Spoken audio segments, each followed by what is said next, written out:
अस्सलामुअलैकुम दोस्तों, क्या हाल है? ठीक हो? खैरियत है? उम्मीद करा सारे मेरे प्यारे भाई ठीक हो सन।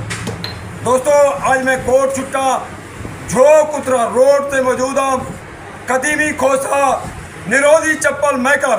दुकान दे होते हैं मेरे प्यारे भाई।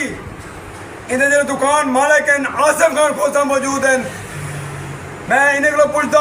केरे केरे वैरायटी चप्पल दौरे करो मौजूद हैं और जरा मेरे नाजरीन को आगाह करें तो दोस्तों भाई जान सारे को हर किस्म का निरोधा जी हो जा चप्पल आखसी ना कस्टमर जी जी लेकिन वो हो जाए चप्पल असल को पवे सो जेरा डिजाइन आखसी वो जा डिजाइन में अगर मौके से खुद तैयार करवावे सरदार साहब एक कारीगर सारे को बैठे वो भी तो आपको कैमरामैन दिखे सी ठीक है। बाकी ये मौके ते बढ़िया भी लाचे ए पसंद करे सो ए हुन तो नाजरीन को दसे सो एक के इन्हें ना क्या है ए सर जी ये ब्लैक कलर दे विच हाफ टाकी सिंगल सोल बड़ी प्यारी चप्पल बनी पे नरम प्लान बेहतरीन चमड़ा दे बात अच्छा एक नंबर चमड़ा और इनकी गारंटी देसूं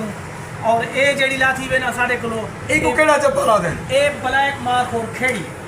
ब्लैक मारखोर खेड़ी ए सर्दी ना तोहफा है और गर्मी ना भी तोहफा है जबरदस्त ए जबरदस्त हवा खोर है जी जी पेरेज बदबू नहीं आती स्मेल नहीं आती बड़ी प्यारी चीज बनी पे और एक नंबर चमड़े दा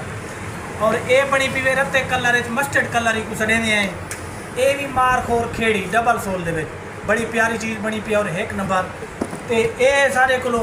मारखोर जी जी ए जी अच्छा ए फुले वाला मारखोर बड़ा प्यारा चप्पल है और ए भी एक नंबर चढ़े नो जेड़ा इन तले टायर लगा पे वीरानी टायर जी है जी। जेडी उते इंग्लिश लगी पे लेदर ए भी बड़ी प्यारी लेदर लगी सारे कुछ दोस्त हैं जी हाँ। अगर वो गैर मुल्क ये चप्पल मंगवाना चाहें क्या उतर डिलीवर थी सकते हैं ना उठा नाडे सु पूरे पाकिस्तान में मिलवे दी अगर कोई पूरे पाकिस्तान दे विच डिलीवरी फ्री जी हां ये चप्पल रिटर्न हुए दोस्तों। एक कदीमी दुकान आसिफ खान खोसा की कदीमी दुकान कोट छुट्टा झोक रोड दोस्तों ये लोकेशन है और ब्याह कुछ मजीद दोस्तों को आकर छानो एक कारीगर बैठन थे उन्हें कुछ उसने दिखे सो और सारी डिलीवरी फ्री है और 1000 का डिस्काउंट हर चप्पल पे चल रही है जेरा बंदा मेरी वीडियो देख के आवे वो इंशाल्लाह 1500 का वेरी गुड यार ये वीडियो दोस्त को दिखे सो आसिफ भाई को इंशाल्लाह तो 1500 डिस्काउंट मिल सी जिंदाबाद ते दोस्तों कारीगर ने तो मुलाकात करवेंगे हैं अदा इन्हें ना क्या उस्ताद नवाब अकबर जी हां स्पेशल इंग्लिश चप्पल तैयार करने बेटे ए इंग्लिश आती है इंग्लिश चप्पल जी हां ए इन्हें नहीं मैं समझो अंजन बनदा पे अंजन ये में जहाज अंजन डिटे में जी हां ये जहाज अधिकारी में अंजन ए अंजन बनदा ये चप्पल अंजन ही में जी हां ना सारे भाईजान होनी ये आप लोग सारी दुकान पे विजिट कीते इंशाल्लाह के जबरदस्त मोइना करेंगे कि काम चंगा आपको जो पता लगे चप्पल नहीं बेहतरीन होए ब्रांड यार ब्रांड देखो साईं दसे तो केरा चप्पल बड़े बेटे वे ब्लैक सिंगल चप्पल ब्लैक सिंगल है लाल भी है हर रंग दा है पिया जे जान तो कोई निशान दा बड़ा मेरे कारीगर रुका कारीगर सामने गया